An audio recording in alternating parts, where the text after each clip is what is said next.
Welcome to Whova's Event Insider Series. My name is Marisa, and I'm your host. Our Event Insider sessions invite experienced event professionals from a variety of backgrounds to offer their tips and insights on the event management industry. Today's session covers all things hybrid event production with special guest speaker Nicole Schroeder, an expert event producer at Wired Production Group. If you're interested in viewing more content for event organizers, subscribe to our channel where you can see more interviews with top event professionals and new content on the latest event industry trends.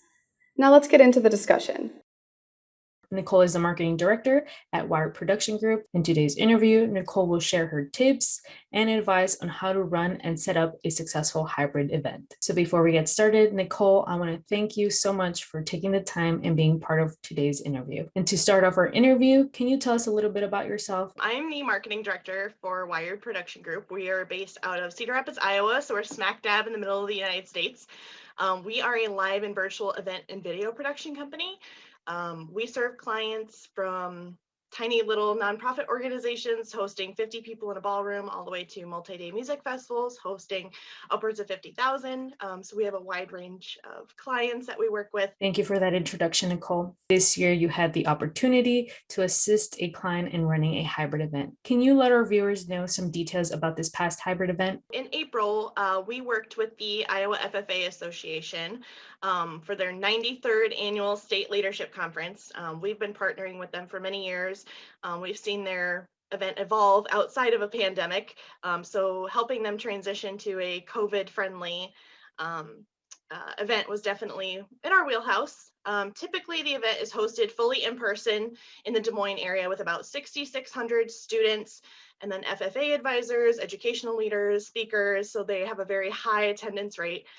In 2021, we actually hosted this in a virtual format as well as in person, so that nice hybrid combo.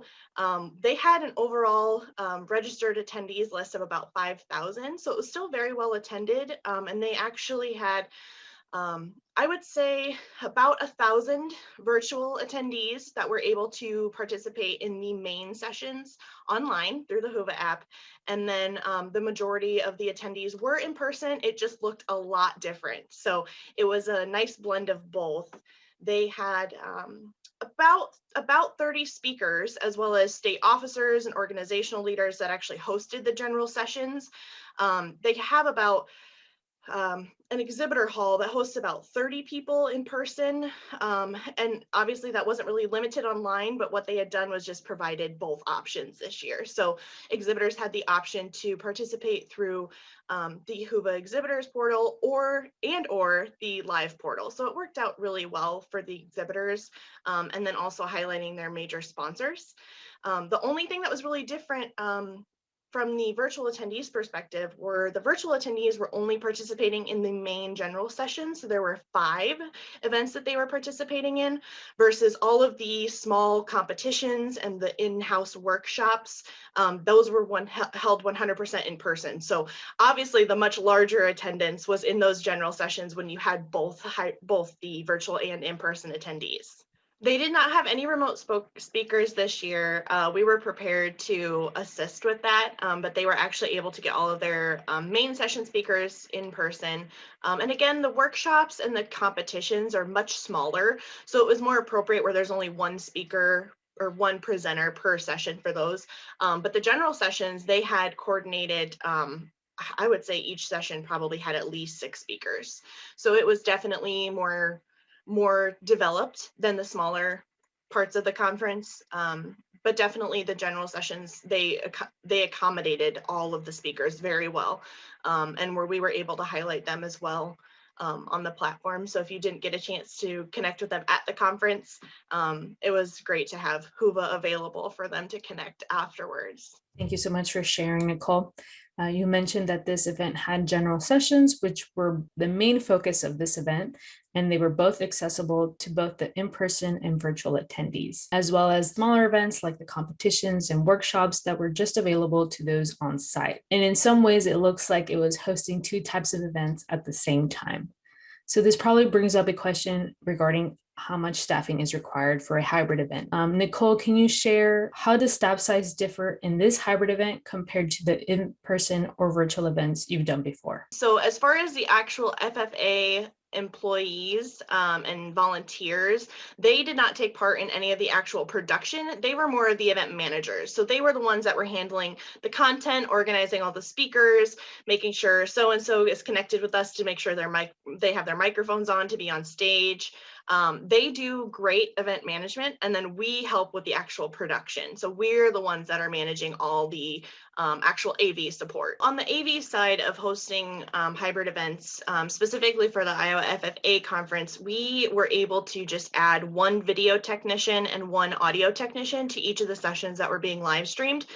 Obviously, there's additional equipment that's required, but the Iowa FFA organization already has all of their sessions recorded with video. So they already have the camera operators there recording the sessions. And obviously, if in the big arena where we were doing the general sessions, they had those speakers projected from the camera feed directly onto their big LED screens. So it was very natural for us to just add the live streaming component. So again, aside from some basic live streaming equipment and one video technician and one audio technician, their event was already kind of wrapped up with a bow. So we just kind of had to add to it. That's very informative, Nicole. It sounds like running a hybrid event just adds a few technical components to be able to successfully live stream and broadcast all of those sessions for both the in-person and virtual attendees. This brings us to another question that many event organizers would like to know about, and that is the cost for hiring AAV or production company. Would you be able to provide our viewers an estimated cost of what an AV company like yourself would charge for a hybrid event? The actual live streaming equipment, just depending on the magnitude as far as what we have to add to any existing production, I would say, each of the general sessions, it was about $3,600. We're kind of the middle of the road as far as the market.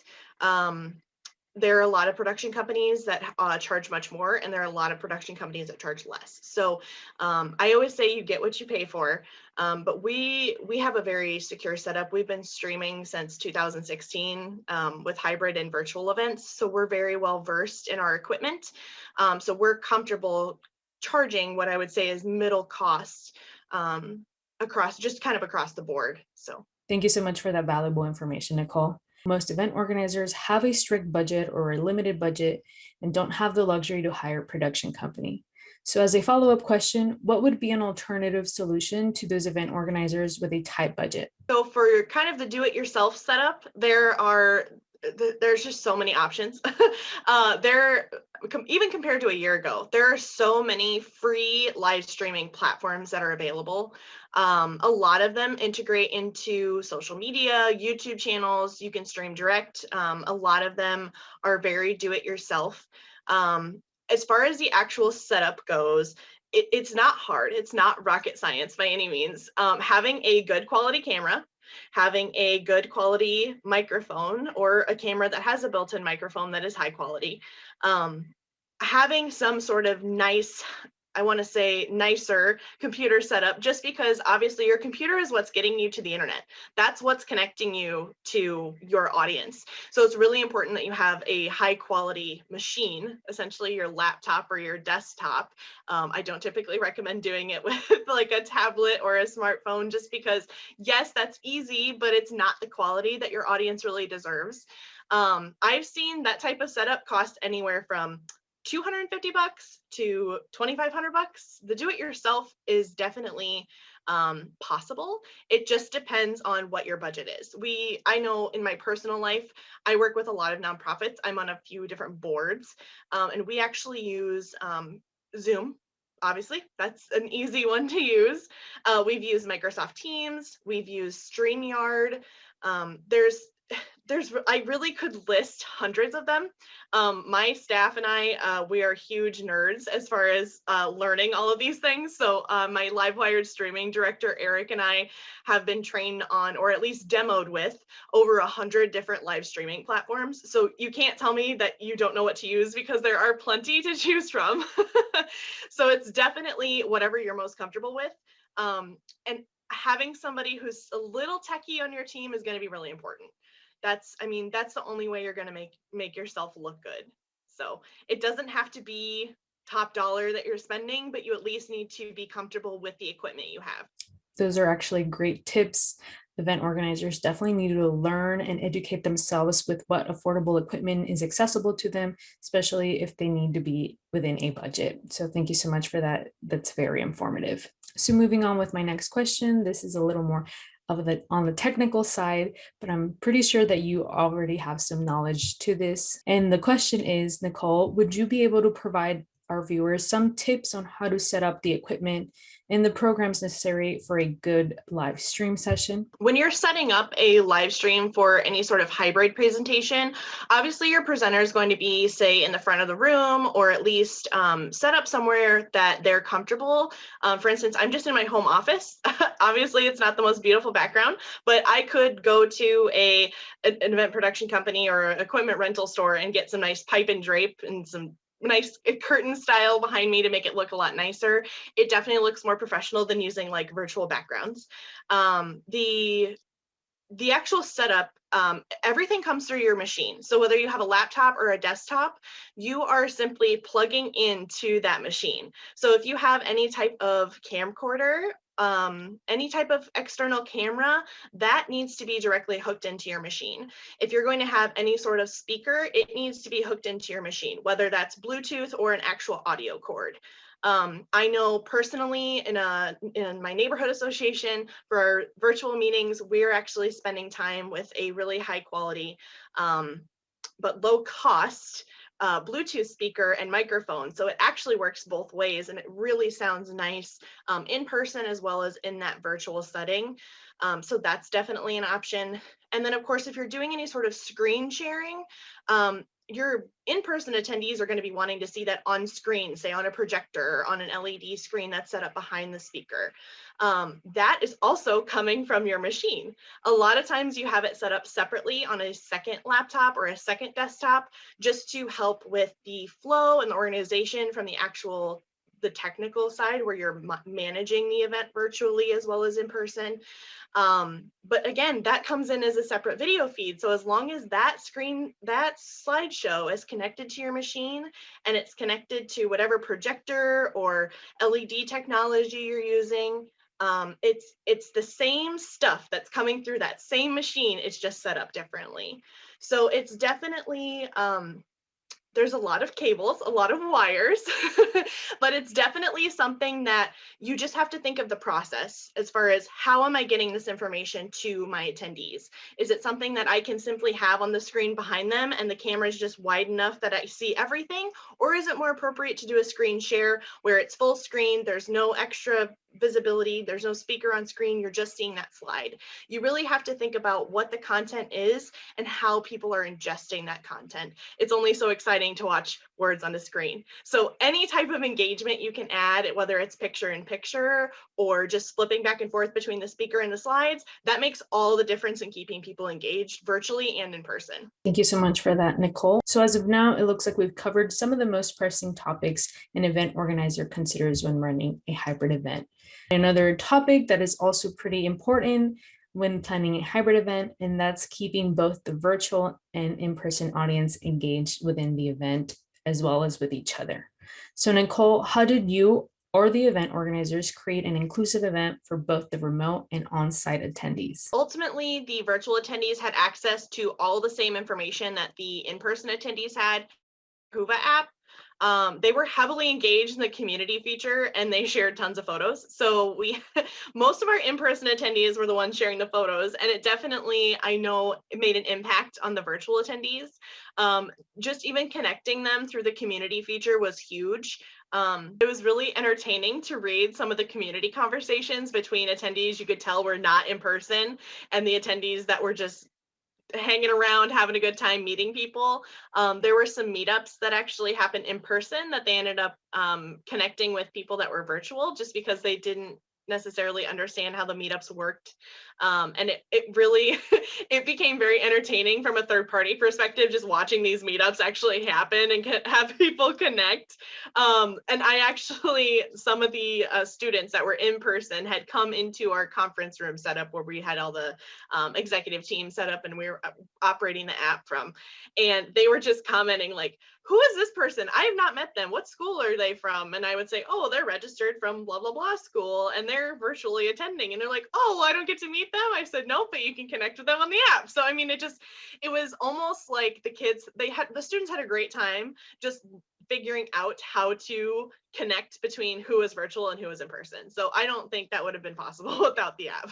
There were community board topics where the students were saying, oh, hey, like, here's my Insta, here's my Snapchat, like, find me on TikTok. Who does TikTok? Like, they were finding ways to connect outside of this conference. So I think the relationship building that a singular platform like Whova provided was like mind blowing to these students. Like I said, the virtual attendees were really only taking part in the general sessions, but there were conversations going on about the workshops and the competitions and things that the in-person attendees were experiencing, they were sharing with the virtual attendees through Whova. So that worked out excellent.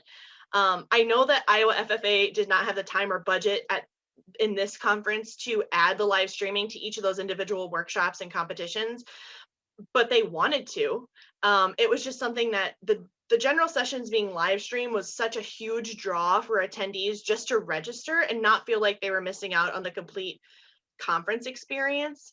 That's where they stayed focused. They were dead set on having these general sessions live stream, just because, I mean, even in a normal year, it would be really nice where, yeah, sure, 6,000, 7,000 people attend, but it'd be really nice if they could even make that reach even farther. So it's something that they didn't want to discount because those general sessions are so important. One of the things that we were trying to do throughout the conference with our messaging, we were sending out pretty regular announcements to the Whova app users just to keep everybody in communication as far as what changes were coming up, or if there were certain sessions starting that they needed to be aware of, whether they were virtual or in person. We wanted to make the messaging appropriate for both in-person and virtual attendees, even though some of the information was specific to in-person attendees. So anytime we were trying to remind attendees about the general sessions, we made it very inclusive, just because, again, we wanted everybody to have that same engaging experience. So it took a little extra thought in the messaging, but it was 100% worth it. Just making everybody feel like they are on a level playing field was very important. That's great to hear. It's awesome to know that the community board offered that bridge for the attendees to share their different experiences with one another, even though it's on the same event, as well for providing those great network opportunities. So thank you so much for sharing and for speaking so highly of Whova. I also want to move on with my next question, which is in relation to sponsorship. Can you share how sponsors got exposure during this hybrid event? And was it any different compared to the other types of events? Iowa FFA, the association, and then the Iowa FFA Foundation actually work together. They do an incredible job just engaging their sponsors year round and promoting them in just various ways. They had a plethora of cardboard cutouts with sponsor shout outs at the in-person event. And then we had actually set up these sponsor profiles through Whova, which they did not plan on. They did not sell their sponsors saying, hey, we're going to put you in this app. This is the potential reach you're going to get. This was a complete added value thing for them. They definitely saw it as a success in their eyes. The impressions that the sponsors received through the Whova platform were, I would say, significant. And they were able to include them in all of the announcements that we pushed out, which I think made them super happy with their investment that they made in the conference. So I would say, yes, that was a huge benefit overall. You actually bring up a very good point in your answer, and that is that hybrid events definitely can offer various avenues for more visibility and outreach as a sponsor, which I think some event organizers can definitely see this as a great selling point to secure sponsorship. We mentioned before that you have a lot of experiences with production setup for all different types of events. However, there is some minor issues that we always come across, on the day of the event. So would you be able to share what are some obstacles you faced in this hybrid event that can serve as a learning experience? I would definitely recommend to other hybrid event organizers that they need to plan on any virtual messaging or information that they're sharing to be the same as that in-person messaging, because a lot of times we ran into the issue where the messaging between the on-site materials and the messaging within what was going out in the Whova platform was a little disjointed. We had to work really hard to make sure that messaging matched, and I think we just could have planned better for that. For example, like the in-person materials would say like how the competition results are going to be available in the lobby area outside the convention or conference office versus the virtual attendees. They didn't get that information at all. They had to wait until after the conference to even understand who won, because we weren't updating that in real time within the virtual platform. So I think we could have planned better for that and share different more important information in both places for reference. So again, just working on that mixed messaging between the virtual and in-person attendees was probably our biggest hiccup. Some of the FFA advisors from the schools were just like, hey, I've got students back at my school that need this information. Can you push it out as an announcement? Or can you tell me how to get this information to them? So it was definitely just a communication challenge that definitely I feel like we could have planned better for. But I mean, ultimately there were things that were happening on the fly. So you have to work around whatever you got. It's very true. It's very important to understand how each type of audience member is experiencing the event in order to actually be able to effectively communicate any updates or announcements to them. So thank you so much for that, Nicole. It looks like the overall theme in any type of event is communication is always key. And to switch quickly with this next question, this is more regards of what parts of this hybrid event worked better than you expected. I would definitely say that getting the students excited about the virtual portion of the event experience was way easier than I had planned. Once the students had access to the Whova platform and they could click around, they could see what was going on. Even before the conference, for the in-person attendees that were using the app, they were just super pumped to get their information added and start connecting with other students instantly. So that was like a feature we have never used in any sort of conference before. They had never had any way just to connect attendees outside of face-to-face. So it was just really exciting, and we were kind of geeking out about how excited these students were to connect with each other and then stay connected after the conference. So that definitely worked out way better than we had ever hoped. And now I want to move on with this next topic, which is just about hybrid events in general. So what are your views with the transition back to person, or do you completely think that virtual hybrid are here to stay? I will preach this every day, that hybrid and virtual events are here to stay. We're already working with dozens of clients that have either canceled or postponed their events from 2020, and they are planning to go back to 100% in-person events this year. But I think many event organizers have learned how to be successful with virtual and hybrid events, that they can see the time and cost benefits to take the time to organize both virtual and hybrid events. So I would say I'm anxious to see how events continue to evolve. We're constantly working with venues and promoters and event planners to accommodate the health and safety regulations for their events here locally and in different states. So we almost probably have too much knowledge as far as what the rules are in our brains, but we're kind of caught in between half the population thinking that everything needs to go back to normal right away, and the other half thinking that we should still be sheltering in place. And I think the answer moving forward is just somewhere right in the middle, because hybrid is so natural in this environment that there's no way you can just say, I'm never doing virtual again. I'm never going to a hybrid style. It's not possible. Virtual and hybrid are here to stay. Thank you so much for sharing your take on hybrid events. And to end our interview with a high note, here is my last question for you, Nicole. Do you have any final tips and advice for other event organizers that might consider doing a hybrid event? I would definitely say that if you're looking to take your event to a virtual or hybrid platform, you definitely have to spend more time considering your marketing options.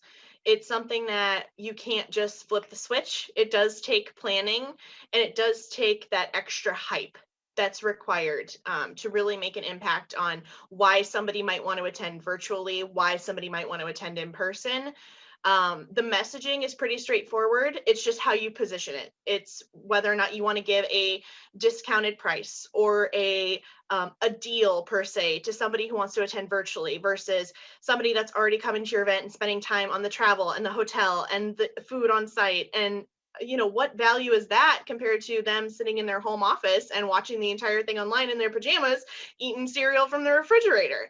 So it's something that you have to think about your attendees and what they're going to see as the value. Are they going to find it more valuable to attend in person, or are they going to find it more valuable to attend online?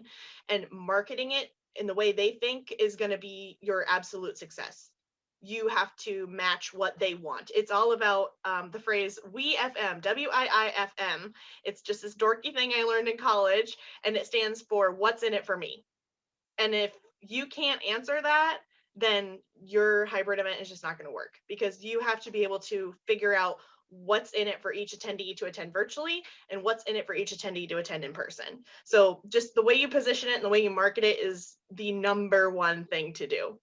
I would have to say, matter of factly, that virtual and hybrid events aren't hard. We get that feedback all of the time that event organizers think it's just way too much work for what you get out of it. But after doing literally hundreds of these types of events the last 5 years, I can tell you it's not difficult, it's just different. It's definitely worth trying at least once to determine your event's even possibility for success in a virtual or hybrid event world. And worst case scenario, you hate it and you never do it again. But I really, truly think that it's a risk worth taking. That's actually very great advice, Nicole. So thank you so much for that. I hope our viewers found your experience very educational, and it perhaps pushes them to take the jump in running a hybrid event. And again, I want to thank you, Nicole, for taking the time and being part of our interview and for sharing your experience on running a successful hybrid event. And to our viewers, thank you so much for tuning in to our latest fireside chat. We hope you learned a lot from today's guests. So thank you and have a good rest of your day.